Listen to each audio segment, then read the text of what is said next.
Hi friends, welcome to home stars kitchen. Friends, ఈరోజు నేను చూపించబోయేది బాదం మిల్క్. దీనికి కావాల్సిన ఇంగ్రీడియంట్స్ చూద్దాం. ఫస్ట్ పాలు, షుగర్, కాజు, కిస్మిస్, బాదం, అలాగే బాదం పౌడర్. ఇది మార్కెట్లో దొరుకుతుంది. 5 minutesలో దీన్ని ఈజీగా తయారు చేసుకోవచ్చు ఫ్రెండ్స్. ఫస్ట్ పాలు తీసుకొని అందులో 2 spoons షుగర్ వేసుకోవాలి.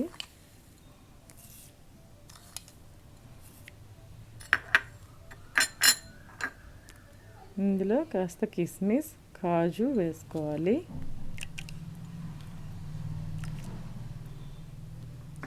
ఇందులోనే మనం చిన్న ముక్కలుగా తరుక్కున్న బాదం వేసుకోవాలి.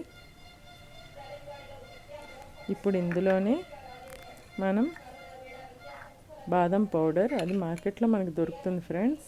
బాదం బేవరేజ్ అని అమ్ముతారు. అది తెచ్చి అది 2 spoons వేసుకుంటే మనకి మార్కెట్లో ఎట్లా ఉంటుందో అట్లాగే తయారవుతుంది బాదం మిల్క్. చాలా ఈజీగా చేసుకోవచ్చు. 5 minutesలో చాలా హెల్తీగా ఉంటుంది. ఇంకా ఇది బాగా మిక్స్ చేసేస్తే రెడీ అయిపోయింది చూడండి ఫ్రెండ్స్. ఓకే ఫ్రెండ్స్, ఈ వీడియో కానీ మీకు నచ్చినట్లయితే లైక్ చేయండి, షేర్ చేయండి, కామెంట్ చేయండి, అలాగే సబ్స్క్రైబ్ చేయడం మర్చిపోవద్దు. Okay friends, bye.